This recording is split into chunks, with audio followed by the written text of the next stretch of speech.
விபச்சார தொழில் கொலை செய்யுது, அது மறுபடியும் ஒரு மர்டர் ஆகுது. விபச்சார தொழில நிறைய கான்டாக்ட் கிடைச்சிருக்காங்க. நிறைய தொடர்பு நிறைய பேர் நிறைய ஏங்க. என்ன நீங்க ஒரு விபச்சாரி வாயை திறந்தானா ஊர்ல உள்ள பெரிய மனுஷன் மான மரியாதைலாம் கப்பல் ஏறிடும். ஒரு ப்ராஸ்டியூட் இருக்காங்கல்ல, அவங்க வாயை திறந்தாங்கன்னா எவனையெல்லாம் நீ பெரிய மனுஷங்கிறியா முகத்திரையை கிழிச்சிருவாங்க தெரியுமா? அது அவங்களுக்கு தான் தெரியும் எவன் யோகியதை என்னன்னு. அதுக்கப்புறம் ஆட்டோ சங்கர் எப்படின்னா, தொழிலில் யாரெல்லாம் காம்படேட்டிவ் வர்றாங்க, புதுசாக யார் தொழில் ஆரம்பிக்கிறாங்க, நம்ம தொழிலை எவனா போட்டு கொடுக்குறான் அப்படின்ட்டு எல்லாரையும் இவர் மர்டர் பண்ணி அதுக்கப்புறம் 3 மர்டர் பண்ணி அதே வீட்டிலாம் புதைக்கப்படுது. போலீஸில் நல்ல செல்வாக்கு ஆட்டோ சங்கருக்கு. சர்வசாதாரணமாக செல்லப்புள்ள மாதிரி சுற்றி வர்ற மாதிரி ஒரு சூழ்நிலை உருவாயிட்டு. அப்போ ஒரு கவர்னர் மாளிகை இருக்குல்ல, அதில் கவர்னர் வண்டி போயிட்டு இருக்குள்ள ஒரு நிறமாச கர்ப்பிணி.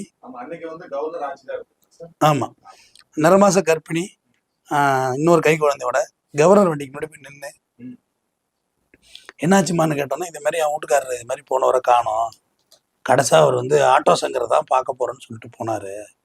ஆட்டோ சங்கர் அதை கேட்டால், யார் ஆட்டோ சங்கர் அப்படின்னு, இந்த மாதிரி திருவான்மையூர் பகுதியில் உள்ளவர் அப்படின்னு. சரி விசாரிங்க அப்படின்றாரு. ஐயா நீங்கள் போனோன்னே விசாரிக்க மாட்டாங்க, எங்கள் வழி சொல்லுங்க என்னன்னு அவர் அங்கனே கையெழுத்து போடுறாரு. வழக்கை விசாரித்து ரிப்போர்ட்டு தாக்கல் செய்யுங்கிறாரு. தனிப்படை ஒன்று அமைக்கிறாங்க. தனிப்படை அமைச்சு போய் அங்கே ஸ்டேஷன் திருவான்மையூர் ஸ்டேஷனில் போய் பேசுகிறாங்க.